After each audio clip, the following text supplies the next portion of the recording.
pemirsa Tegar TV dimanapun Anda berada, kita lanjutkan dialog spesial kita bersama Ketua Yayasan Al-Kautsar, Bapak Wagiso SEMM. Di sesi pertama kita sudah mendengar penjelasan sejarah berdirinya Al-Kautsar, Yayasan Al-Kautsar. Ya, Al-Kautsar.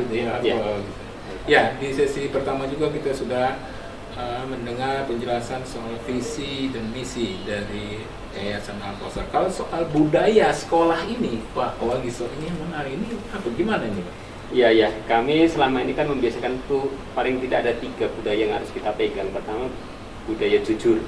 Budaya jujur. Ini tingkat, semua tingkat ya? Ya, semua tingkat. TK, SD. Mulai dari siswa sampai ke guru karyawan kan kira-kira gitu. Iya. Kan jujur ini tidak bisa kita serahkan, kamu harus jujur ya. Iya. Nggak bisa kan? Iya. Harus kita treatment dulu supaya mereka lama-lama punya kebiasaan yang jujur. Contoh saja, siswa itu kan nggak boleh nyontek nih saat ujian. Betul. Kalau nanti kebiasaan nyontek, akhirnya dia tidak percaya diri. Dan itu dibiasakan, dibudayakan untuk tidak menyontek. Jadi guru kalau misalnya melihat siswa itu nyontek, dia akan memberi sanksi barangkali. Ya jelas begitu. Termasuk saat kemarin kita hampir 3 semester ya, daring ya. Betul. Kan ujian lewat aplikasi. Iya, betul. Ujiannya di rumah. Betul. Nah, kita siasati menggunakan double device. Apa itu? Jadi 2 alat. Satu untuk kalau mau boleh laptop boleh, laptop satu, HP satu. Jadi yang satu untuk mengerjakan soal online-nya, satu nyorot untuk ngawasi. Untuk mantau. Iya. Mantau apa? Nyontoh. Guru di sekolah. Lihat aja satu kelas itu ada gambarnya masing-masing. Gitu. Kalau ada orang lalu lalang situ kelihatan kan? Betul. Dia mau nyontek juga kelihatan. Akan lebih sulit dia kalau mau nggak jujur karena benar-benar diawasin apa enggak? Masih mending di sekolah kan? Kalau gurunya depan, gurunya lagi ini bisa kan? Tapi kalau kemarin waktu online ya, dari kemarin menggunakan itu. Jadi pas saat ujian, dia harus double alat, double device. Itu sampai siasatnya ada yang orang tua ngeluh, waduh Pak nggak punya 2 bisa jadi HP semacam. Kita siasati pakai cermin. Betul. Iya.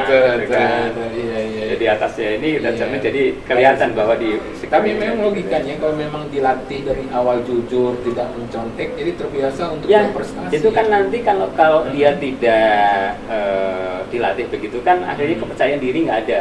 Betul. Kalau itu dilatih ternyata nggak nyontek, saya bisa. Betul. Akhirnya dia ke depannya tidak punya niat untuk tidak jujur. Itu pertama jujur. Yang kedua disiplin. Nah, ya harus tepat waktu dan sebagainya, tugas harus selesai pada waktunya, termasuk guru karyawan kita pakai pinjer sprint ya memberi contoh. Iyalah gitu. Kalau telat itu bukan sekedar ini, ada hitung-hitungannya itu. Gitu. Sorry, soal jujur tadi saya menarik nih, kan ada kantin kejujuran itu ada atau bagaimana itu? Kalau itu belum. Karena kantin kita kan dulu ada kita buat, tapi kan hanya di SD dan memang yang dijual kan hanya bukan untuk kebutuhan makanan ya, karena swaklola kan. Ya kan? Hanya pensil, penghapus gitu kita buat itu. Tapi kalau yang kantin makanan ya kan harus ada yang layani dan sebagainya, dan begitu istirahat banyak kayaknya agak susah, dan itu yang ngelola kantin memang orang luar, kita hanya menyiapkan. Kalau yang ketiga Pak, selain dipegang teguh jujur, disiplin tadi, yang ketiga kerja keras. Gitu ya. Ya kita kan harus kalau memang belum selesai ya harus selesai, kira-kira gitu kan. Pekerjaan ini harus selesai, targetnya selesai, harus sampai selesai. Dan 3 hal itu jadi budaya kita budayakan. Termasuk mungkin barangkali kadang-kadang itu membantu juga. Mungkin siswa itu waktu di SMA ngerasa luar biasa beratnya di Al-Kautsar. Tapi habit, kebiasaan itu memudahkan. Begitu kuliah. Ada beberapa saya cerita teman, anak saya sekarang prestasinya malah naik kuliah. Karena dianggap ringan di sana. Ya kan? Karena sudah terbiasa disiplin. Terbiasa kerja keras di disiplin. Betul. Begitu kuliah ngerasa ringan aja. Malah naik prestasinya. Gitu. Betul. Iya, bagus. Ya, di dunia kerja juga sudah terbentuk disiplin, kerja keras, dan setelah jujur. Iya kan itu kan. Iya, betul. Oke, menarik. Iya. Nah, sekarang ini posisi sekolah kita belajarnya udah sudah offline, sudah tatap muka penuh sih. Penuh ya. 100% Mulai kapan itu? Sebenarnya sebelum Juli kemarin kan, tahun ajaran baru Juli kemarin, kira-kira 100 meter sebelumnya juga sudah ini. Tapi memang kita tetap sesuai ketentuan dari Dinas Pendidikan. Maksudnya? Kalau dari pemerintah kota masih melarang, kita juga tidak melanggar. Artinya tetap itu. Jadi sama lah sebenarnya. Kalau memang masih belum boleh ya kami ya off dulu. Tapi tetap tadi kami sudah siapkan, walaupun online katanya udah kita siapkan sistemnya, jadi tidak terlalu banyak mengganggu. Iya, Pak Wagiso, ini menarik ini. Saya menarik sih tadi itu soal budaya tadi, jujur, kan, disiplin, kerja keras itu. Memang harus diciptakan ini, karena memang apalagi siswa sekarang juga Pak Wagiso, ini sesuai dengan tema yang menarik juga. Itu mungkin karena budaya itu sehingga ini siswa SMA Al-Kausar sekolah terbaik di Lampung versi LTMPT, lembaga tes masuk perguruan tinggi. Ini gimana ceritanya ini, Pak? Ya, jadi kan semenjak ujian nasional dihapuskan, itu kan 3 tahun lalu ya, itu adalah kemudian masuk perguruan tinggi itu tidak menggunakan nilai pun lagi karena tidak ada. Akhirnya mereka dari beberapa perguruan tinggi kan membentuk itu lembaga tes masuk perguruan tinggi itu. Nah, mereka itu kan yang mengelola, menyeleksi calon mahasiswa untuk seluruh perguruan tinggi se-Indonesia melalui 2 jalur. Ada jalur senam PTN, SNMPTN. Ya, senam PTN, seleksi nasional masuk perguruan tinggi negeri itu kan, melalui rapor undangan lah istilahnya itu. Yang kedua melalui seleksi bersama, SBMPTN. Nah, SBMPTN itu kan dasarnya dari ujian tulis berbasis komputer. UTBK. Nah, UTBK itu yang menyalakan itu LTMPT itu. LTMPT. Nah, dari seluruh hasil itu kemudian kan mereka punya datanya. Nilai dari masing-masing sekolah punya tuh mereka. Nah, diambillah rata-ratanya dari sekolah ini, rata-ratanya sekian nilainya itu dari hasil UTBK itu, kemudian di ranking dan hasilnya sekolah Al-Kausar terbaik nomor 1 untuk tahun 2022 ini, gitu. Dan itu syaratnya ternyata juga minimal siswanya 40 yang bisa masuk kriteria untuk dimasukkan di ranking itu. Karena kan semakin sedikit biasanya rata-ratanya bisa lebih bagus. Ya kan? Betul. Semakin banyak siswanya untuk naik rata-rata itu kalau memang nggak semuanya bagus agak berat memang. Makanya syaratnya bagus juga itu dibatasi minimal 40 siswa yang bisa masuk ke perankingan sekolah itu. Selamat ya Pak Ketua Yayasan, ini luar biasa kalau menurut saya itu luar biasa karena ya alhamdulillah kita kan mulai di launching untuk pengumuman ranking sekolah se-Indonesia itu 1000 top itu ya. Itu kan mulai dari 2020, 21 dan 22 ini. Alhamdulillah kami masih konsisten di 4 besar malah. Jadi yang pertama di launching diumumkan di 2020 itu nasional kami 385. Nomor urutnya Al-Kausar 385, di Lampung nomor 3 waktu itu. Kemudian tahun kemarin 2021 nasional naik sebenarnya ke 323. Hebat itu. Tapi ranking Lampung turun waktu itu. Setahun yang kemarin itu nomor 4. Nah, alhamdulillah di 2022 ini nasional juga naik ke 226.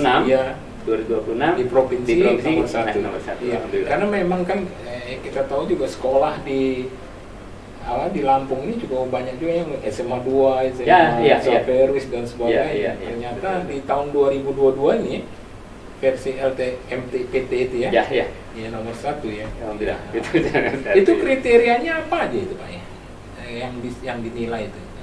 Hasil tes itu aja. Hasil tes UTBK itu.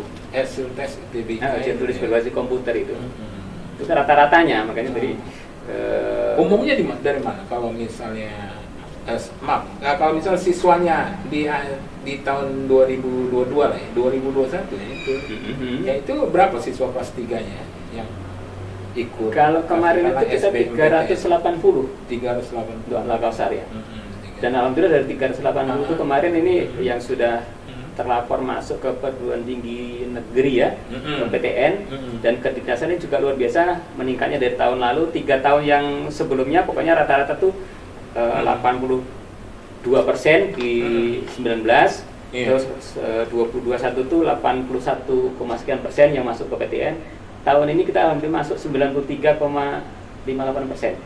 93,5 Ya. dari 300 siswa. 300-an Ya. siswa ya. Ya, Umumnya di 380 siswa. 380. Umumnya di Jawa mungkin ada setengah, Ya. 50% ada. Nyebar lah. Nyebar ya. Nyebar.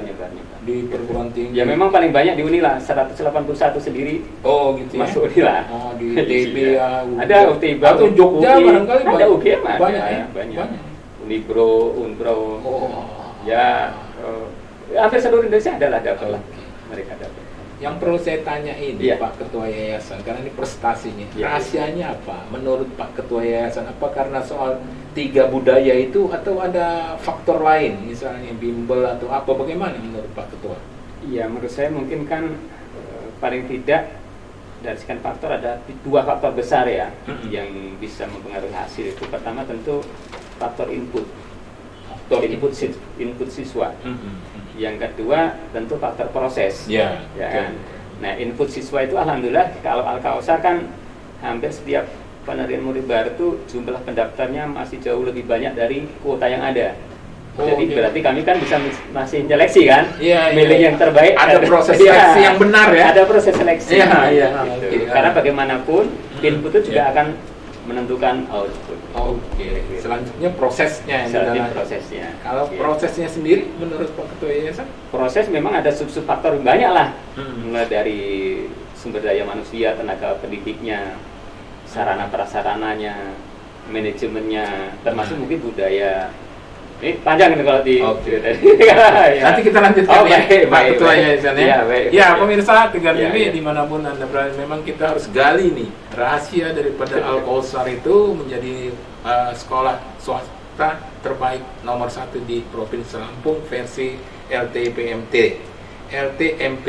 Kita akan lanjutkan pemirsa pada sesi berikutnya.